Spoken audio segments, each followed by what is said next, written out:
cara. Sobre la cara externa del maxilar superior. Bien. Ahora, ¿qué estructura importante encontramos en la cara externa del maxilar superior? Vamos a encontrar esta carilla articular, que también se llama apófisis piramidal del maxilar, ¿ya? Apófisis piramidal del maxilar. Esta carilla articular está dando inserción, articulación con el hueso cigomático, ¿ya? Con el cigomático o malar o pómulo, ¿ya? O pómulo. Bien. Ahora, dijimos que formaba parte de 5 espacios virtuales, ¿no? Dijimos 3, bucal, nasal, orbitario, y también forma parte de la fosa cigomática, ¿no? Porque esta zona de aquí es elevada, ¿no? Vamos a verlo desde la vista del huesito.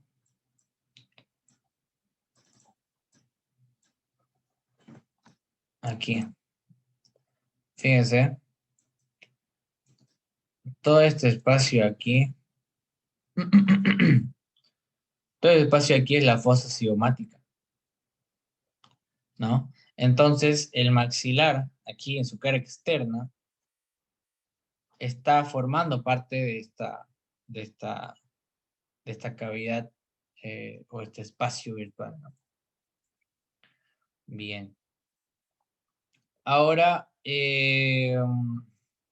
en cuanto a la cara externa, ya dijimos, ¿no? Aquí está su articulación con el cigomático a través de esta apófisis. Y lo más importante es que desde la cara externa se puede observar eh, la porción orbicular o orbitaria del maxilar superior, ¿ya? Toda esta, la disposición o la región orbitaria de esta apófisis que dijimos hace un momento, la describimos, ¿no? La apófisis palatina del maxilar. Eh, entonces, lo importante de la cara externa es la apófisis piramidal, ¿no? La región o distribución orbitaria del maxilar superior dada por la apófisis palatina del maxilar. Y también vamos a tener un orificio que vendría a ser orificio de salida del conducto suborbitario, ¿ya?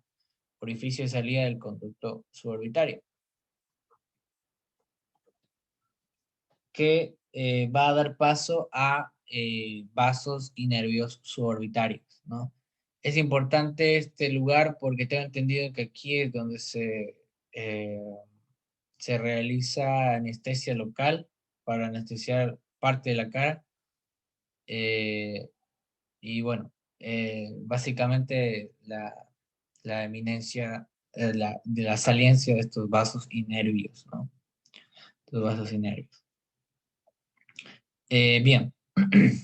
Después también se observa la cara externa, ¿no? De la apófisis orbitaria o ascendente del maxilar, ¿no? Y cómo es que eventualmente llega a articularse en la zona central con el frontal, ¿no? Con el frontal. Y en la parte posterior se articula con el hueso lacrimal o el unguis, ¿no? El unguis. Bien.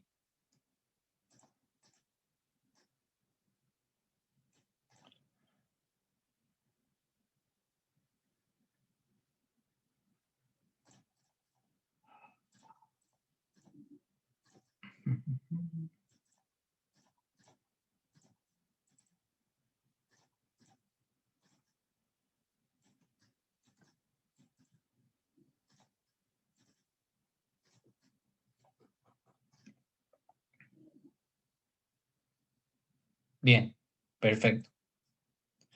Ah, eso, me había olvidado. Aquí esta parte de acá es la apófisis etmoidal del cornete inferior.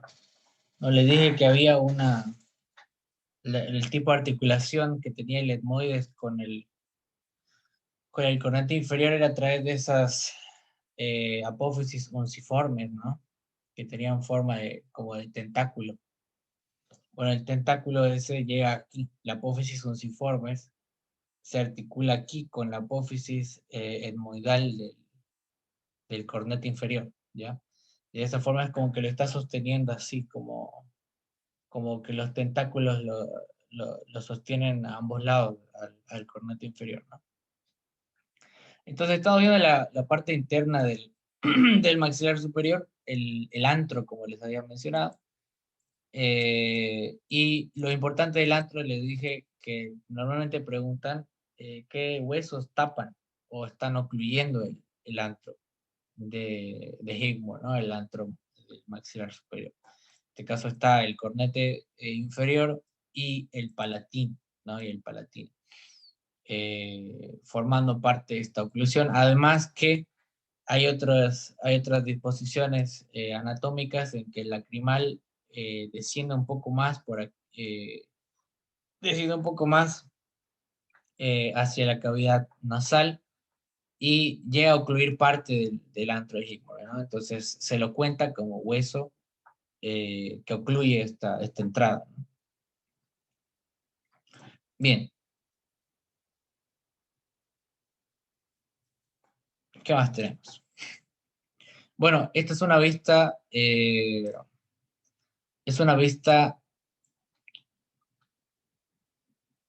inferior, bueno, de abajo hacia arriba, de inferior a superior del paladar, ¿no?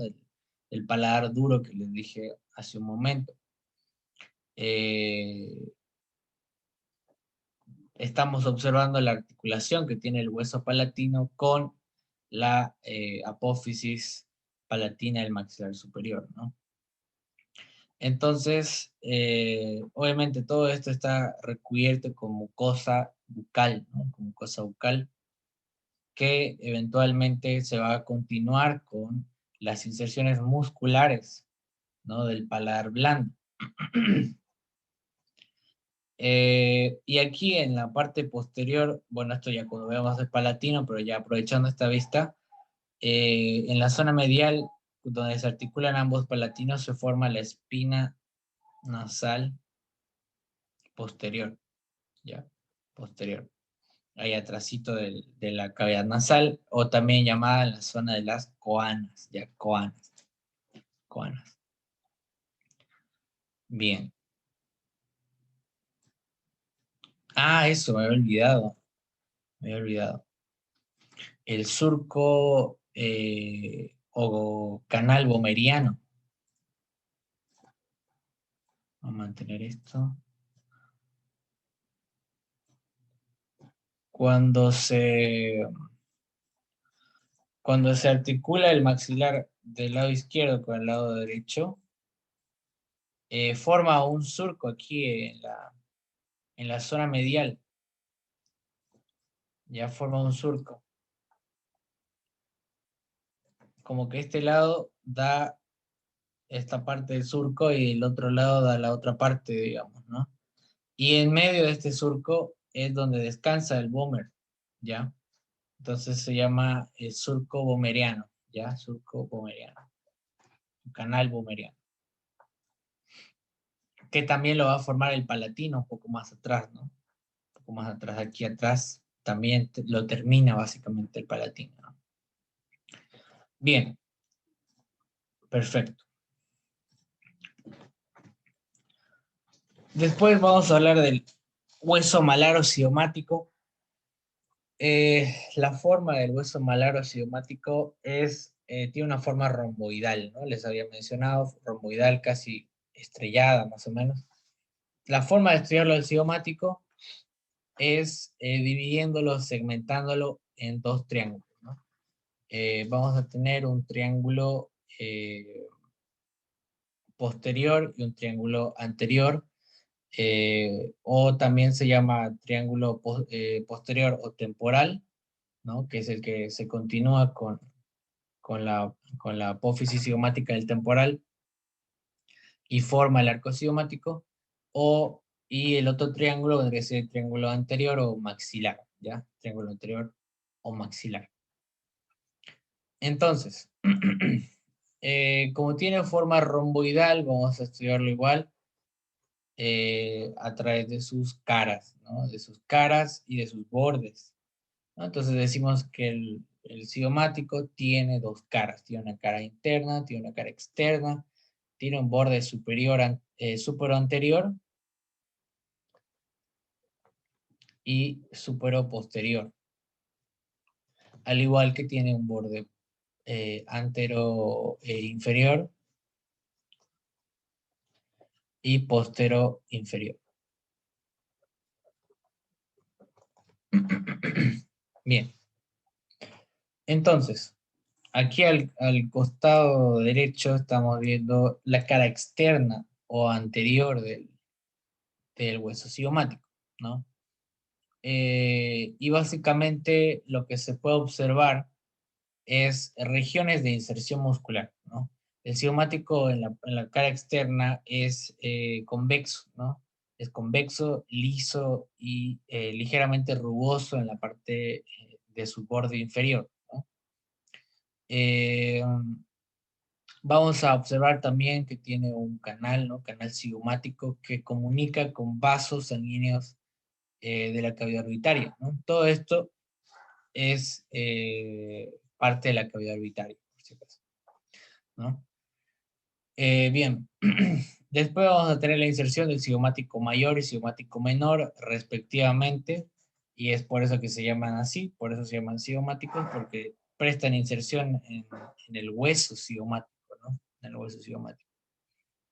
Bien, en cuanto a la cara externa, no hay muchos más accidentes anatómicos, pero lo que sí importa aquí son los bordes, ¿ya? Los bordes de el cigomático, ¿no? En este caso, vamos a tener un borde antero superior que la particularidad es que forma parte o presta inserción a el maxilar superior, ¿no? Y junto con él eh, forma la pared externa de la cavidad orbitaria, ¿no? Ese vendría a ser el borde anterosuperior, ¿no? Después, el borde posterior o sea, posterior-superior, perdón, que es este de aquí, va a formar la escotadura de la fosa cigomática, ¿no? La escotadura de la fosa cigomática. Ahora, estos dos bordes van a ir a terminar eh, en un vértice convergente, ¿no? Que se lo denomina apófisis frontal del cigomático, ¿ya?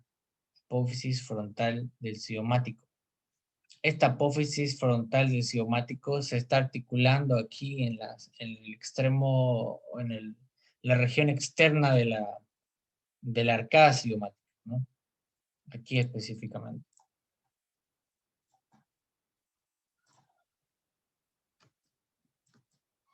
Aquí, ¿no? Esta es la arcada cigomática y ahí se articula el malar o cigomático, ¿no? Bien. Le dijimos, ya tenemos los dos bordes, ¿no? Borde supero anterior, que es este de acá, y supero posterior, ¿no? Juntos convergen en una apófisis, que es la apófisis frontal del cigomático, ¿no? Ahora, los bordes inferiores, tanto posterior como anterior, eh, tienen otro tipo de relaciones, ¿no? Podemos ver que el inferoanterior, la relación del borde inferoanterior es su articulación con la apófisis piramidal del maxilar superior, ¿no? Del maxilar superior. A diferencia de este, el borde postero inferior, que es este de acá, es libre, ¿ya? Es libre. Libre en cuanto a no tiene articulación ósea, pero sí tiene inserción muscular, ¿ya? En toda la arcada cigomática se va a estar insertando un músculo, ¿ya? El macetero, ¿ya? Entonces, la relación importante que tiene el borde posterior inferior del cigomático es que da parte de la inserción al músculo macetero, ¿ya? Macetero. Bien, ahora, su cara interna es un tanto más irregular.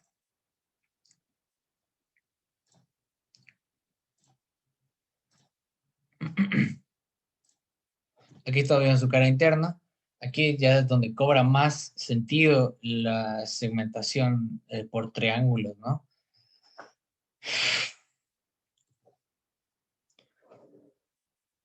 Tenemos un triángulo posterior o temporal y un triángulo anterior o maxilar, ¿no?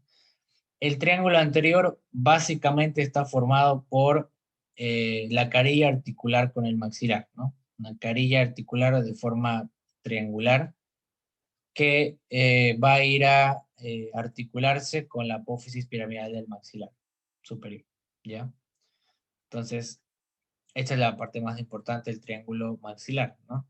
Después ya vimos la porción orbitaria, en este caso la estamos viendo en una vista posterior, ¿no? En una vista interna, ¿no? Que vendría a ser la región el segmento superior del triángulo maxilar del cigomático, ¿no?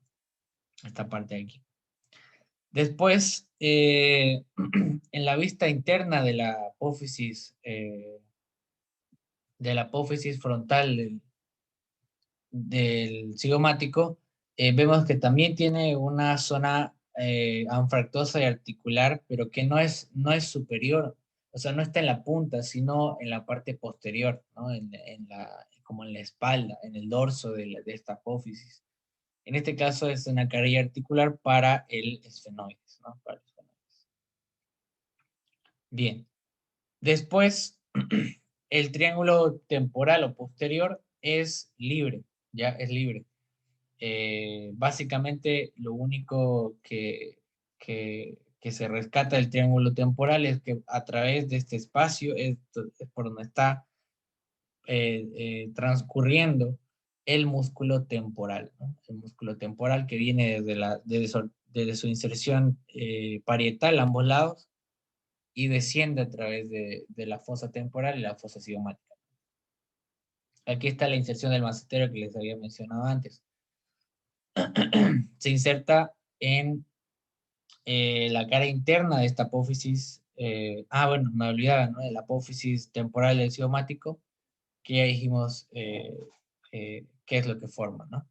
Entonces, en la cara interna de esta apófisis es donde se va a estar insertando parte del macetero. Entonces, el macetero se inserta también en la cara posterior de esta apófisis temporal del cigomático, el macetero. Entonces, como que supongamos que esta es la apófisis, entonces el macetero se está insertando en la parte de atrás y en el reborde, ¿ya? En el reborde y en la parte de atrás de la arcada cigomática. Bien, este es el malar entonces. Bien, vamos a agrandar esto. Tenemos a estos dos huesos. Eso me olvidaba. Bueno, es un poco redundante decir que el cigomático es un hueso par y asimétrico. Ahora sí pasamos a estos dos huesos que son un poco más pequeños.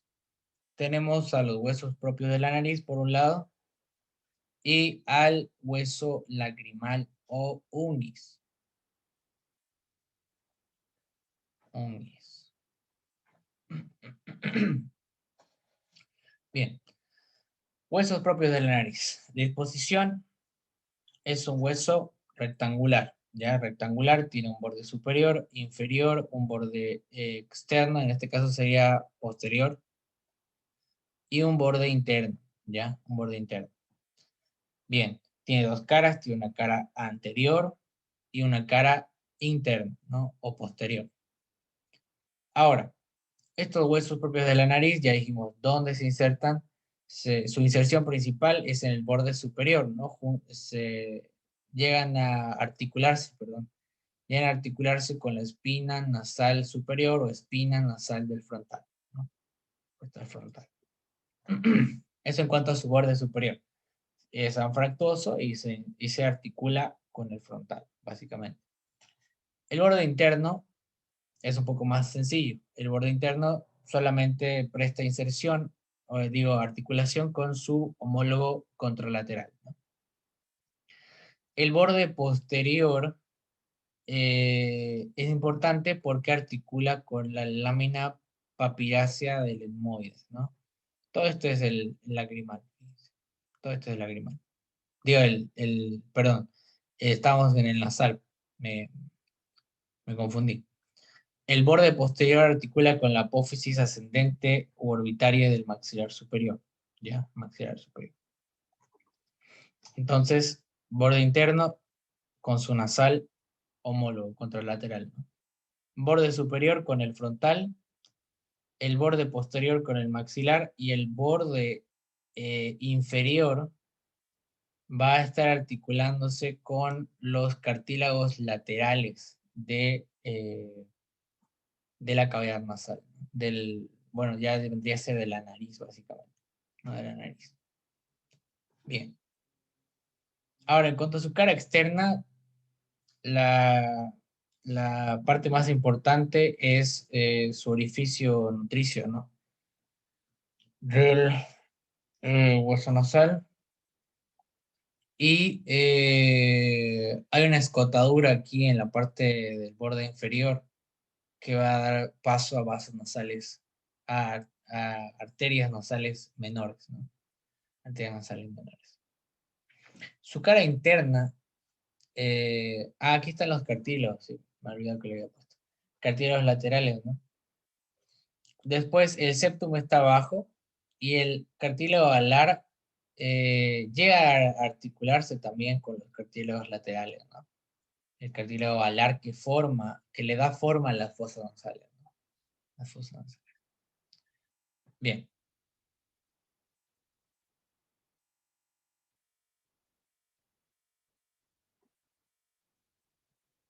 Ahora vamos con el hueso lacrimal, ya el hueso lacrimal. El hueso lacrimal igual es un hueso par, cuadrilátero, es bastante pequeño. La disposición del hueso lacrimal es que está ubicado en la parte posterior o está articulando posteriormente a el maxilar superior, ¿no? A la apófisis orbitaria del maxilar, que es este de aquí, el hueso lacrimal, ¿no? Está por detrás del maxilar. Si hacemos un recuento de la ubicación, primero está el maxilar, etmoides, digo, el maxilar, lacrimal, y después viene el etmoides, ¿no? Que es este de atrás con su lámina, con la cara externa de las masas laterales, ¿no? Entonces, el hueso lacrimal o unguis igual, como tiene una forma rectangular, tiene bordes y tiene caras, ¿no? Un borde superior, inferior, un borde anterior y un borde posterior, ¿no? El borde superior básicamente se está articulando, ¿no? Fíjese, se está articulando con el frontal, ¿no? Con el frontal, su borde superior. Su borde anterior, que dijimos, si adelante está el maxilar, entonces su borde anterior va a estar articulando con el maxilar, ¿no? Específicamente con la apófisis ascendente orbitaria del maxilar superior, ¿no? Después, su borde inferior es un poco más irregular, ya que en la cara externa orbitaria, que es la que estamos viendo aquí, se forma una apófisis, o también llamado gancho, ¿ya? Gancho del lacrimal se llama, ¿no? Gancho del lacrimal. Es irregular, el borde inferior es irregular porque se continúa con el gancho, ¿no? Con el gancho lacrimal, o gancho del unguis. Ahora, el borde posterior, que es este aquí, va a estar articulándose con el etmoides, con la lámina papirácea del etmoides. Ahora, en cuanto a la cara externa, podemos observar, por ejemplo, la cresta lacrimal, posterior, ¿no? Que vendría a ser la región o la zona donde empieza a formarse el gancho de lacrimal, ¿no? Este gancho va a descender, va a dirigirse, va a tener una disposición de arriba hacia abajo y de adentro hacia afuera, ¿no? De medial hacia lateral, ¿no? Entonces, una vez formada, va a prestar inserción a tendones reflejos del músculo orbicular de los ojos, ¿no? Y ¿cómo se llama? Al músculo de Horner, ¿no? El músculo accesorio de Horner. Bien. Aquí lo anoté, tendón reflejo del auricular. Bien, excelente. Bien por mí. Ahora, esa sería la cara externa. No hay mucho más que decir. Eh, y bueno, este borde inferior también vamos a verlo. Bueno, todo el gancho en sí, el gancho del borde inferior, se va a ver deprimido desde la cara interna o desde la parte o de la perspectiva interna o nasal de este hueso, ¿no? Porque si se dan cuenta aquí, está como hundido en la parte central, ¿no? Está como hundido debido a que a este nivel, en la cara externa, se está saliendo esta cresta, ¿no? Esta cresta. La cara interna, básicamente lo que se rescata de la cara interna del lacrimal es esta depresión que se forma al estar articulado con los demás huesos, con el maxilar superior y el etmoides, en la zona medial o anterior se forma este conducto que les dije, ¿no? Hace un cacho, el conducto lacrio-muconasal, ¿no? Que cuando el unguis no está articulado, no es en sí un conducto. Ya solamente se denomina conducto cuando está articulado con el maxilar superior, ¿ya? Con el maxilar superior. Ah, eso me había olvidado. En parte de la cara orbitaria se inserta el saco lacrimal, ¿ya? Que vendría a ser ya como la porción más inferior del saco lacrimal, ¿no? Y de ahí es donde drenan las lágrimas, de ahí es donde drena al conducto lacrimoconasal, ¿no? Entonces, en el hueso lacrimal se descansa parte del saco lacrimal, ¿no? ¿Por qué se llama saco lacrimal y no glándula lacrimal? Porque la glándula está del otro lado, ¿ya? La glándula está en la parte externa de la cavidad orbitaria. Aquí se forma y aquí se almacena, ¿no? Se almacena en la parte interna y se forma en la parte externa.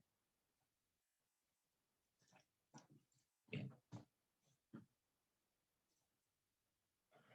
Después tenemos al palatino, ¿ya? Al palatino, que ya lo habíamos visto antes, es un hueso de forma irregular y lo más interesante que tiene este hueso es que tiene una forma de L, ¿no? Formado por dos láminas, una horizontal y una vertical o perpendicular, eh, que forman forman gran parte del hueso en sí, ¿no? Estas dos láminas. Ahora, fíjense que esta es una forma de graficar el palatino y está bastante cercana a cómo se describe en los libros, ¿no? Entonces decimos que el palatino es un hueso par, ¿ok? Tiene forma irregular, ya. Se articula con 6 huesos. Eso vamos a verlo a medida que lo desarrollemos, ¿no? Para empezar a estudiarlo, a abordarlo el palatino, se estudian las láminas horizontales como primer paso, ¿no? Como la premisa, digamos, ¿no? La lámina horizontal tiene una forma igual, rectangular, ¿no? Y si tiene forma rectangular va a tener bordes y va a tener caras, ¿no? Un borde anterior, posterior, interno, externo, ¿no? Va a tener una cara superior y una cara inferior. Ahora, en su borde interno, ¿qué es lo que hay? Nada, básicamente la continuación o se pierde este borde, no se puede ver este borde, porque se pierde en la masa ósea en sí, digamos, ¿no? Y da continuación a la lámina perpendicular o vertical del palatino, ¿no? Es en cuanto al borde interno. Cuando hablamos de el borde anterior, dijimos que se articula con un hueso importante. ¿Cuál es ese hueso importante que se articula anteriormente con el palatino? ¿Quién se acuerda? Con el maxilar superior. ¿Ya qué parte del maxilar superior?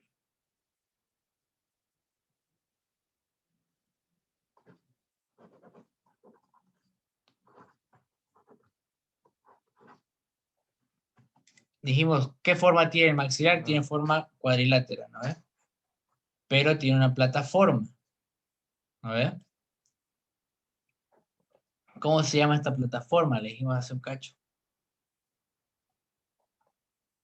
Apófisis palatina.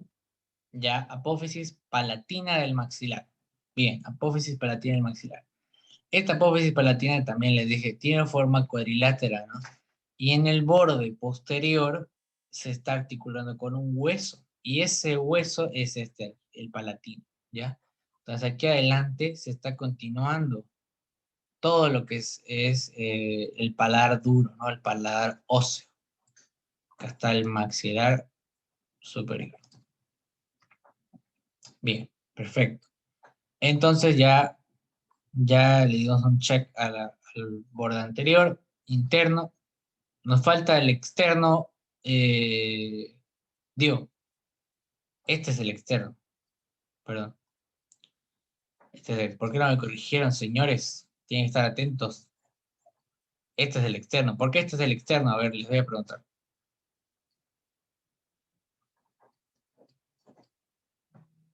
¿Y por qué nadie se dio cuenta? A ver, vamos a preguntar al azar. Diego Monasterio, a ver si está presente. Capaz se fue a dormir. Aquí se presenta, señor. Bien. ¿En el chat? No. Ajá, estoy aquí presente. Ah, ya, excelente. Hay otro Diego Monasterio, pero, a ver, ¿o no?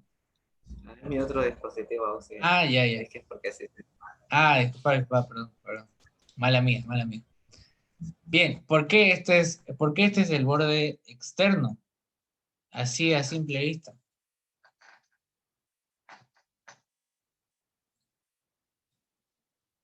¿Qué dijimos que hay en la parte interna de toda esta cavidad que estamos viendo, ¿no? Este es el paladar. Vamos a desglosarlo. Este es el paladar. ¿No ves? Dijimos que en la cara inferior del paladar está la boca, ya la cavidad bucal. En la cara superior estaría la cavidad nasal. Y dijimos que maxilar con maxilar al articularse formaba un surco, ¿no? ¿Cómo se llamaba ese surco? ¿Quién se acuerda? Cruciforme. No, no exactamente. Hay una sutura cruciforme, sí. Una articulación cruciforme. Pero hay un surco que se forma con el maxilar, la apófisis palatina del maxilar del lado izquierdo y del lado derecho, que acogen o que le dan soporte a un hueso.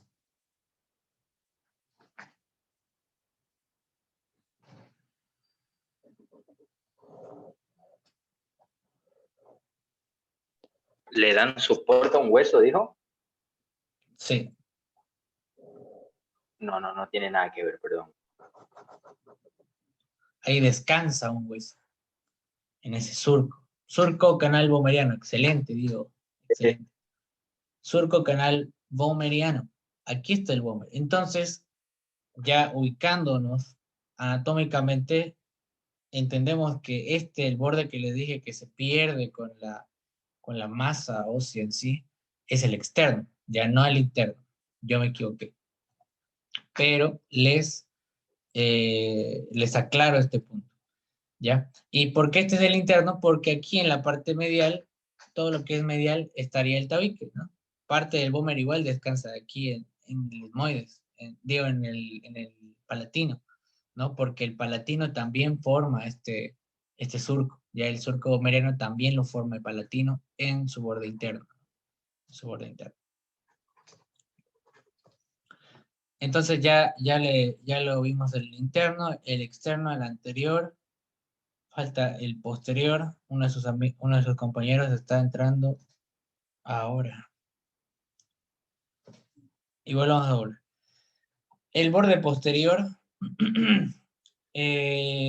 básicamente, la descripción anatómica que tiene es un borde liso y afilado, ¿no? Afilado es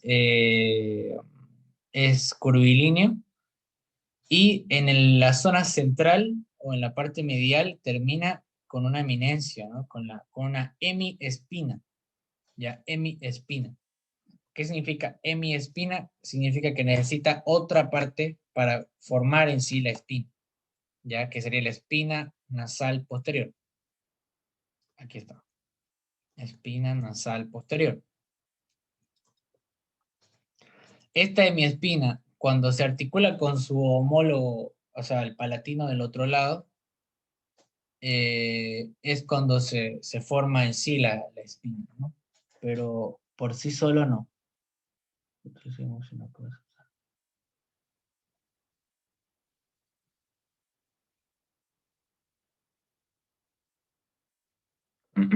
Perdón.